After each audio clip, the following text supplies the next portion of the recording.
Arabohora TV, Arabohora TV, ishakiro ry'ubutumwa bwiza, umusemburo w'agakiza. Arabohora TV.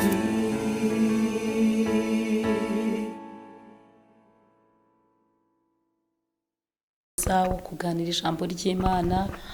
Amazina yanjye ni Betty Nyiramukiza, nyobora umudugudu wa International Kacyiru, muri chapelle ikoresha icyongereza n'igifaransa. Paruwase ni Kimihurura, hariya kuri ADPR. Ubu ni paruwase ya Kimihurura, mbere yari paruwase ya Kacyiru. Tugiye kuganira ijambo ry'Imana kuri uyu munsi, ariko reka tubanze dusenge. Mwami Yesu, twongeye gushima izina ryawe kuko ari ubasha ibidashobokera abantu. Urakiranuka muri byose, uri Imana yera, ugira neza, ugira imbabazi n'ubuntu. Izina ryawe rishyirwe hejuru. Uyu munsi nanone twongeye kuganira ku ijambo ryawe, twongeye kugushimira Mwami amahirwe uduhaye yo kuramuka. Uyu munsi uduhaye nuko hari icyo ugambiriye gukorera ubwoko bwawe, hari icyo ugambiriye kuri twebwe, hari icyo ugambiriye kubumva rino jambo. Kandi Mwami, ngushimiye ko ijambo rijya riruhura, rikabohora, rigasenya ibihome ibyo Satani yagambiriye bikaburizwamo kubw'izina rya Yesu. Reka iri jambo rifashe buri wese uryumva, kandi buri muntu wese umutima we warubabaye, umutima wari ufite ibikomere bitandukanye, reka iri jambo ryomore ibikomere mu izina rya Yesu. Amen. Yesu ashimwe. Reka dusome ijambo ry'Imana riri hano mu Bakorinto ba kabiri, igice cyaho cya mbere, umurongo waho wa 10. Haranditse ngo, yaturokoye urupfu rukomeye rutyo nanone iracyaturokora, kandi twiringira yuko izakomeza kuturokora. Namwe mufatanije natwe gusenga kugira ngo impano twaheshejwe na benshi bayishimira Imana ku bwacu. Benshi bayishimira Imana ku bwacu. Hano haravuze ngo, kwishima kwacu nuku n'iby'umutima wacu uhamya yuko ingeso twagiraga mu isi, kandi cyane cyane kuri mwe ari ukwera no kutaryarya kuva mu Mana, no kudakurikiza ubwenge bwa kavukire, ahubwo gukurikiza ubuntu bw'Imana. Amen. Kuko tutabandikira ibi keretse ibyo musoma, ibyo n'ibyo mwemera, kandi niringiye ko muzabyemera kugeza ku mperuka, nk'uko mwatwemeyeho igice yuko turi ibyirato byanyu, kandi nk'uko namwe muzaba ibyacu ku munsi w'Umwami Imana, ku munsi w'Umwami wacu Yesu. Amen. Hano haranditse ngo, yaturokoye urupfu rukomeye rutyo nanone iracyaturokora. Amen. Kandi twiringira yuko izakomeza kuturokora. Imana ishimwe. Iri jambo ryabaye rigari muri njyewe, riravuga ngo yaturokoye urupfu rukomeye rutyo. Yaturokoye urupfu rukomeye rutyo nanone iracyaturokora, kandi twiringiye yuko izakomeza kuturokora. Imana ihabwa icyubahiro. Imana irakubwira wowe uteze amatwi ijambo ry'Imana ko yakurokoye urupfu rukomeye rutyo. Buri muntu wese azi uburyo uru rupfu rukomeye Imana yarumurokoye. Hari abo yarurokoye bagize impanuka, ibarokora urupfu rukomeye gutyo. Abantu benshi barapfa muri iyo mpanuka, ariko wowe urasigara. Abandi ibarokora urupfu rukomeye ku bitaro, bajya kubyara mubyeyi. Urupfu rukomeye rutyo, igihe wabagwaga bikomeye, wagize moraji, Imana ikurokora urupfu rukomeye rutyo. Irakubwira ngo nanone iracyakomeza kukurokora, kandi nanone twiringiye yuko izakomeza kuturokora, kuko tuyiringiye. Imana ihabwa icyubahiro. Iri jambo ryabaye rigari. Yakurokoye urupfu rukomeye uri muri jenoside, ikurokora urupfu rukomeye rutyo. ikurokora urupfu rukomeye ubona uri wenyine, ntawe wabwira, ntawe watabaza. Imana ikurokora urupfu rukomeye, ikurokora urundi rupfu rukomeye rw'ibyaha. Burya ibyaha narwo ni urupfu. Iyo umuntu ari mu byaha aba ari mu rupfu. Imana ikurokora urupfu rukomeye, irakurokora iguha agakiza. Imana ihabwa icyubahiro. Ikurokora urupfu rukomeye rutyo, ikurokora cyagiye wari urwaye kanseri, abandi bose barapfuye, na n'ubu abandi bararwaye, wowe Imana irayigukiza. Haleluya! Iracyakomeza kandi kukurokora kubera kuyiringiye. Ikurokora urupfu rukomeye igihe Satani yibwiraga ko akurangije akoresheje imyuka mibi, akoresheje imbaraga za kishitani. Imana ikurokora urupfu rukomeye. Reka tuyizamurire amaboko, tuyihe icyubahiro. Iyi Mana yakurokoye urupfu rukomeye, ikurokora cya gihe ugwa mu ruzi ntiwapfa, nabwo yakurokoye urupfu rukomeye. Imana ishimwe. Ikurokora urupfu rukomeye abandi igihe bahiraga mu nzu, Imana wowe igukiza urupfu rukomeye rutyo. Imana ishimwe. Ikurokora urupfu rukomeye igihe Satani yibwiraga ko akurangirije muri cya gihugu wagenzemo, muri wa mwijima. Erega Imana izi kwitegereza ikareba. Yakurokoye urupfu rukomeye. Hano haravuze ngo yaturokoye urupfu rukomeye rutyo, nanone iracyaturokora kandi twiringira ko izakomeza kuturokora, namwe mufatanije natwe gusenga kugira ngo impano twaheshejwe na benshi bayishimira Imana ku bwacu. Amen. Imana yakurokoye urupfu rukomeye. Twumvise ubuhamya bwinshi, twumva ukuntu Imana yakijije mwene data ibisazi, urwo ni urupfu rukomeye yamurokoye. Twumva kandi iby'amateka y'ukuntu Imana yagiye idukiza indwara zitandukanye, urwo ni urupfu rukomeye Imana yagukijije. Yakurokoye urupfu rukomeye igihe wahanukaga hejuru y'inzu uri umufundi uri kubaka, Imana ikurokora urupfu rukomeye. Ikurinda kwicwa n'amashanyarazi, byari ibintu bikomeye. Imana ishimwe. Haleluya! Imana ikurokora urupfu rukomeye wiruka uhunga, ugenda utazi yujya dingi. Imana yarakurengeye cya gihe, ikurokora urupfu rukomeye rutyo. Bene data, abantu benshi iri jambo nimuryumva ndifuza ko ribafasha. Imana yagiye irokora abantu urupfu rukomeye, irokora igihugu cyacu mu mwijima w'icuraburindi. Urwo ni urupfu rukomeye. Yakurokoye urupfu rukomeye uri umusirikare urwana, irakurokora. Imana iravuze ngo kandi iracyakomeza kukurokora kubera ko tuyiringiye. Imana ishimwe. Ijambo ry'Imana avuga ngo ugushikamishijeho umutima, oh haleluya, uzamurinda aba amahoro masa. Ubundi hari impamvu hari impamvu Imana ivuga ko izakurokora kuko uyiringiye. Ubundi ijambo ry'Imana ridutangariza amakuru aturuka mu ijuru. Aya makuru rero aravuga ngo izakomeza kukurokora. Oh haleluya, kubera kuyiringiye.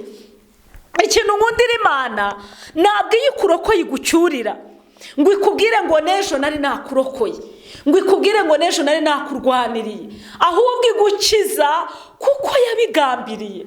Imana ihabwa icyubahiro. Amena.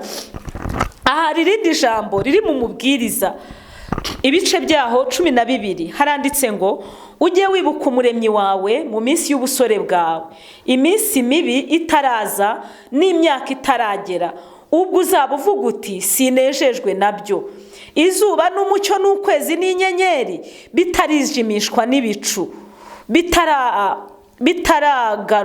bitaragaruka imvura ihise, n'igihe abarinzi b'inzu bazahinda umushyitsi kandi intwari zikunama, n'abasyi bakarorera kuko babaye bake. abasyi n'amenyo, igihe amenyo azaba yakutse ushaje, n'abasyi bakarorera kuko babaye bake, n'abarungurukira mu madirishya bagahuma. Abarungurukira mu madirishya ni amaso, kandi imiryango yerekeye inzira igakingwa. Iyo umuntu atabona nyine abona ahantu hose hakinze, n'ijwi ry'ingasire rigaceceka, kandi umuntu akabyutswa n'ubunyoni, n'abakobwa baririmba bose bagacishwa bugufi. Aha bishatse kuvuga ko ni igihe umuntu aba ashaje akabyuka kare, aryama kare akanabyuka kare, kuko nyine ubuzima buba bumugoye. Kuko ijambo riravuga ngo hari igihe kigera umuntu akavuga ngo sinejejwe nabyo. Ni iyihe mpamvu umuntu avuga ngo sinejejwe nabyo? Hano haravuze ngo igihe abarungurukira mu madirishya bazahuma, ni igihe amaso azaba atakireba neza, areba ibirorirori, ngo n'amajwi y'abakobwa baririmba akarorera. Iyo umuntu ashaje ntabwo ashobora kuririmba neza. Niba ukiri muto, ririmbira Imana, uyikorere ukiri muzima, kuko aho uri mujya ntabwo hari heza. Igihe uzaba umuntu yashaje ryaririmba, ukumva aramanuka, ukumva aratambika, ukumva arazamuka, nyine arashaje. Ijambo ry'Imana yavuze ngo ujye wibuka umuremyi wawe mu minsi y'ubusore bwawe, iminsi mibi itaraza. Uru rupfu rukomeye twarimo tuvuga nta kintu wakora ngo ururokoke, kuko byanze bikunze uzasaza. Hano rero uyu ni umubwiriza, uyu ni Salomo wanditse aya magambo, yayanditse ageze mu busaza ashaje. Salomo murabizi ko yari umuhanga cyane, yari umunyabwenge, kandi n'amagambo y'Imana yanditse. Umubwiriza yandika imigani, yandika n'indirimbo za Salomo. Ibitabo byose ni ibitabo by'ubuhanga. Salomo rero yandika aya magambo yari ageze mu zabukuru, yari ashaje, yari yarashatse abagore 1,000. Ijambo ry'Imana avuga ngo Imana itugirire neza. Hano haravuze ngo hejuru bafatirwe n'ubwoba mu nzira, kandi igiti cy'umuruzi kizarabya. Iyo umuntu ashaje hari ibintu byinshi atinya. Igiti cy'umuruzi hano bavuga kizarabya, ni ukuvuga ngo ni igihe umuntu azaba yarameze imvi ari nyinshi. Nizo Salomo yise igiti cy'umuruzi. N'igihore kizaba kiremereye, kandi kwifuza kuzabura. Iyo umuntu ashaje nyine nabi n'abakibona bimubereye byiza, kwifuza kuzaba kwarangiye. Ngo n'igihore kizaba kiremereye. Ni igihe uzaba ugerageza kunama bikunanire kunamuka, ni igihe kandi uzunamuka bikunanire kunama. Igiti hano haravuze ngo n'igihore kizaba kiremereye, ni igihe igihore kizaba kiremereye, kandi kwifuza kuzabura, kuko umuntu abajya iwabo hiteka, abarira bakabungera mu mayira. Nyine igihe amaso azaba abungera mu mayira mu maso, akagozi k'ifeza kataracika, n'urwabya rw'izahabu rutarameneka, n'ikibindi kitaramenekera ku isoko, n'uruziga rutaravunikira ku iriba, n'umukungugu ugasubira mu mutaka uko wahoze, n'umwuka ugasubira ku Mana yawutanze. Imana itugirire neza. 8, nuko umubwiriza aravuga ati ni ubusa gusa, nta kamaro, byose ni ubusa. Imana itugirire neza. Uyu Salomo yazengurutse mu byaha abibamo, ashaka abagore benshi, aranezerwa, ariko aza gusanga byose ari ubusa. Ariho yanditse hano ku murongo wa 8 ngo nuko umubwiriza aravuga ati ni ubusa gusa, byose ni ubusa. Yarabigerageje. Mu bantu bashatse abagore benshi, nekereza ko utarageza mu bagore 1,000. 1,000 n'abagore benshi, yagira ngo yumve umwiza kurusha abandi, ariko birangira abonye byose ari ubusa. Arangije aravuga ngo nuko wubaha Imana. Haleluya. Nkundira ijambo rivuga ngo nuko wubaha Imana.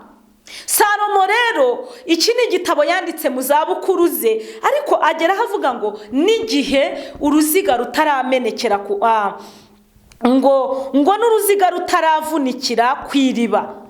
n'umukungugu ugasubira mu butaka, uruziga rutaramenekera ku iriba. N'igihe umuntu azaba avuye muri uyu mubiri, byanze bikunze umuntu azapfa ave muri uyu mwuka uyu nguyu duhumeka. Salomo rero agira abantu inama, arababwira ngo ujye wibuka umuremyi wawe iminsi mibi itaraza, igihe uzaba uvuga uti sinejejwe nabyo. Yakomeje avuga ngo igihe uzaba udashobora kunamuka, yabivuze mu mvugo ya gihanga. Salomo yari umuhanga, aravuga ngo igihe abasyi bazaba bacecetse. Imana itugirire neza, Imana idusure. Bene data, aya ni amagambo menshi kandi meza y'ubwenge. Ntabwo ndi buvuge ibintu byinshi, uyu munsi nateganije ko tuganira aya magambo avuga ngo yaturokoye urupfu rukomeye, na n'ubu aracyakomeza kuturokora. Ariko nubwo yakurokoye urupfu rukomeye, ibuka noneho umuremyi wawe. Uyu muremyi Salomo avuga niwe wakurokoye urupfu rukomeye. Imana itugirire neza. Hari igihe wabungabungaga mu gihuru ukaba uzi ko butari buke, aho ngaho Imana yarahakurindiye, none uri muzima. Duhe Yesu icyubahiro. Igihe wazengurukaga utazi iyo werekera, aha naho yakurokoye urupfu rukomeye. Iyi ntambara yabereye mu mahanga, aho wari uri ururwara urupfu rukomeye, nabwo Imana irarukurokora.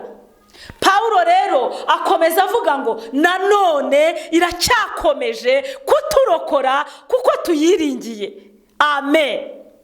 Igihe wiringiye Imana ukaba ariyo byirato byawe, irakubwira ngo nzakomeza kukurokora. Ntabwo Imana yagutererana, ntabwo Imana yaguta. Imana niyo mubyeyi, niyo waragijwe. Imana ishimwe. Imana iravugana nawe ngo ibuka umuremyi. Hari igihe waba warasubijwe ukibagirwa aho Imana yagukuye. Igihe wazengurukaga mu mahanga ukavuga ngo Mana nundokora nzagukorera, none yarakurokoye urabyibagiwe. Imana idusure. Erega bene data, urupfu rukomeye Imana yararukurokoye. Imana yakurwaniriye intambara ikomeye. Imana irakurengera. Oh haleluya. Imana iravuze ngo n'ubu iracyakomeje kukurokora kubera kuyiringira. Iyo akurengeye hariya, aha ntabwo ariho hayinaniye, ariko hari icyo Imana ivugana nawe. Ushobora kuba utaramenya amakuru yo gukizwa. Intego nkuru dufite ni uko abantu bakizwa bakava mu byaha. Turi kubwiriza mu bihe bigoye, ibihe abantu bica amatwi badashaka kumva inyigisho nzima, bari gushaka ibijyanye n'irari ryabo. Ariko reka nkubwire ngo nubwo ari byo ushaka, dore icyo Imana igushakaho nuko wakwibuka umuremyi wawe iminsi mibi itaraza. Iminsi mibi nta muntu uyihamagara, uyisangamo. Uko utahitamo aho uvukira cyangwa aho ukurira, niko utanahitamo iminsi mibi. Ariko Salomo aravuga ngo ujye wibuka umuremyi wawe iminsi mibi itaraza, imyaka itaragera, igihe uzaba uvuga ngo sinejejwe nabyo, igihe ubona byakubereye imbogamizi mu gukizwa. Ubuzima bwiza, iraha ry'isi, mibereho, Imana igusure. Ushobora kuba ukora ibyaha kubw'imibereho urimo mibi. Imana itugirire neza. Twagiye twumva ubuhamya, ukaburererwa mu muryango, uyu muryango urererwamo bikakuviramo kureka Imana. Nta mpamvu n'imwe ikwiriye kukubuza gukurikira Yesu. Yaturokoye urupfu rukomeye rutyo. Oh haleluya. Yaturokoye urupfu rukomeye. Rega na ruriya warokotse ni rwari rworoshye, ako gahinda yakurokoye ni kari koroshye. Impfu nyinshi wasimbutse ushaka kwiyahura, yakurokoye urupfu rukomeye rutyo. Wowe ukurikiye iri jambo wumvaga ko nta mibereho, Yesu niwe uzaguha imibereho. Imibereho myiza y'abakijijwe ni ukuva mu byaha, ni ukureka intege nkeya. Yakwambukije amahanga, irakugendesha mu bihugu byinshi. hari icyo Imana igushakaho. Oh haleluya! Imana iragukunda, Imana ikwitayeho. Ushobora kuba ari ubwa mbere ugiye kumva rino jambo, ariko umva uko ijambo rivuga. Riravuze ngo ni igihe abarinzi b'inzu bazahinda umushyitsi. Igihe nyine umubiri wawe uzaba ushaje, utangiye guhinda umushyitsi, ususumira. Imana itugirire neza. Kandi intwari zikunama, n'abasyi bakarorera kuko babaye bake. Igihe nyine amenyo azaba yarashize mu kanwa, niyo basyi. Intwari zikunama igihe ibitugu bizaba byahetamye, igihe uzaba ubona ibintu byose bikubereye bibi. Imana iravugana nawe ukiri muri ubu buzima, ukiri muto, ngo uze ukorere Imana. Imana itugirire neza. Ngo ni ukuri bazatinya ibiri hejuru, bafatirwe n'ubwoba mu nzira. Imana idusure. Erega mwene data, ijambo ry'Imana riravuze ngo wa musore we, ishimira ubusore bwawe n'umutima wawe ukunezeze mu minsi y'ubuto bwawe, kandi ujye ugenda mu mucyo mu maso yawe. Ariko menya yuko ibyo byose bizatuma Imana igushyira mu rubanza. Nuko rero ikure umubabaro mu mutima wawe, kandi utandukanye umubiri wawe n'ibibi bikube kure, kuko ubuto n'ubusore ari ubusa. Hano rero 12 niho bavuga ngo ariko ujye wibuka umuremyi wawe iminsi mibi itaraza. Imana itugirire neza. Aya ni amagambo Salomo yanditse arimo agira inama abantu, siritu abakiri bato. Yarabwiye ngo wa musore we, ishimire ubusore bwawe iminsi mibi itaraza. Aravuga ngo kandi ujye ugenda mu nzira umutima wawe ushaka, no mu mucyo n'umucyo wo mu maso yawe. Ariko menya yuko ibyo byose bizatuma Imana igushyira mu rubanza. Ni byiza uri umusore cyangwa uri umukobwa, uriho mu buzima rwose bukunejeje, kuko ubuto nabwo ngo bujya bushukana. Wenda uracyura abagore barenze umwe, cyangwa se wataye n'urugo rwawe, uva mu rugo ushaka undi mugabo cyangwa undi mugore. Ariko ijambo ry'Imana riravuze ngo umenye yuko ibi byose bizagushyira mu rubanza. Hari umunsi w'urubanza, ibintu byose abantu bakoze babishyire imbere y'Imana, bahagarare imbere y'intebe y'imanza ya Kristo.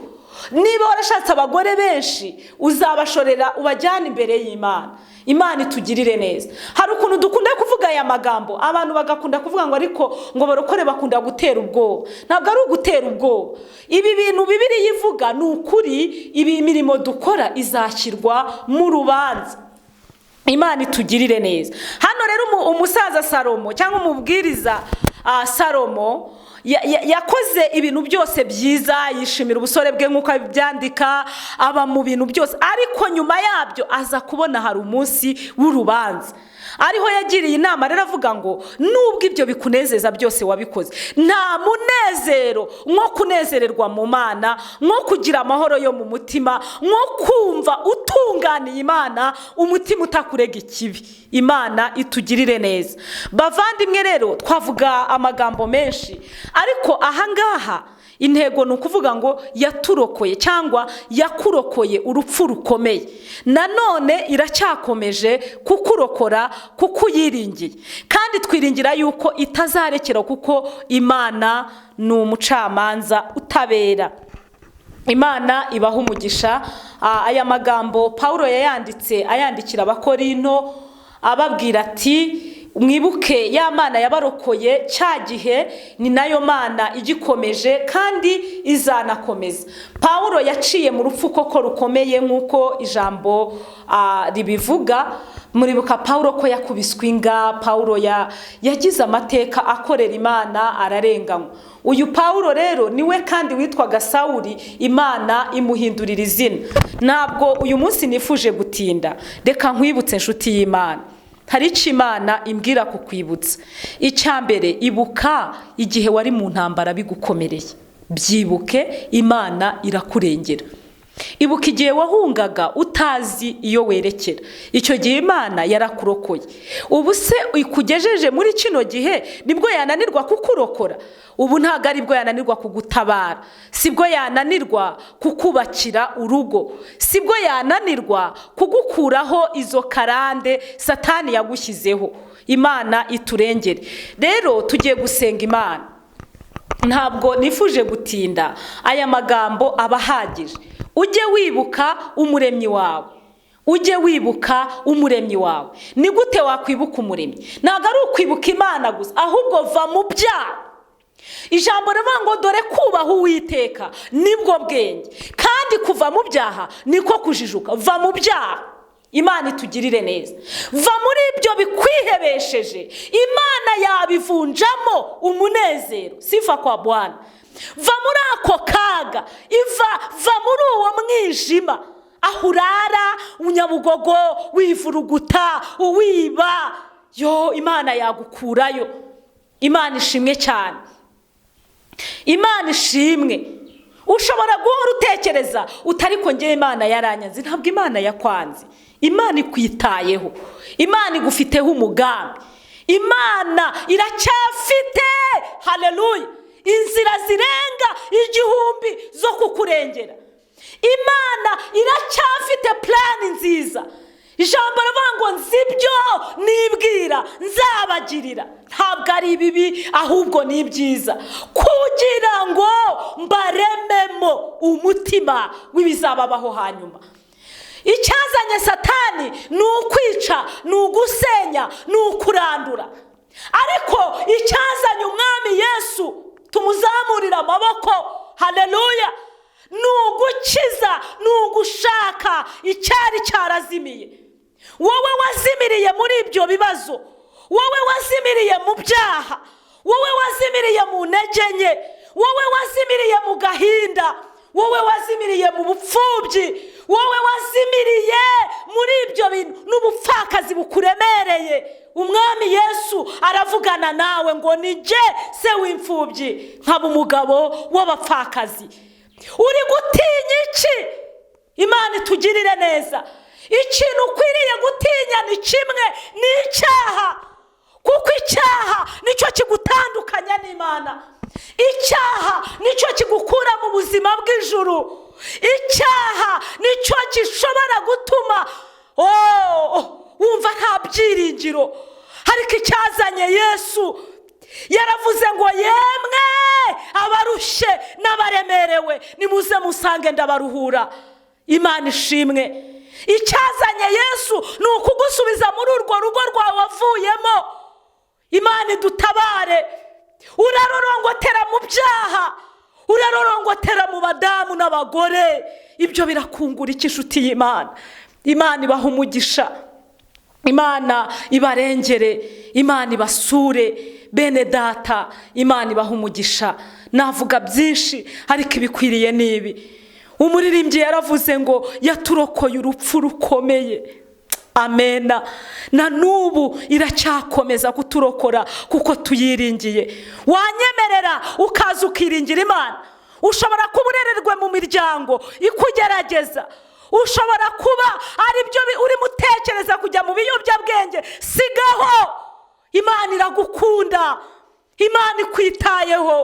Hari abandi babyeyi Imana yashizeho kugira ngo umenye Imana, ubohoke muri wowe.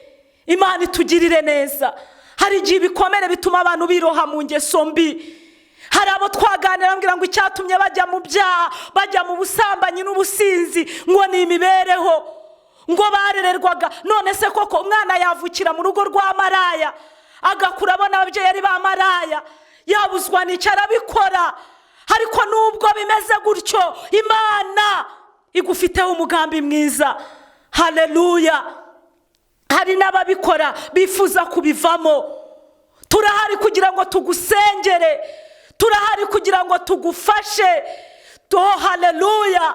Icyatumye Imana indinda, icyatumye Imana ikurinda nawe ni ukugira ngo dufashanye mu by'uru rugendo. Imana nibampera umugisha.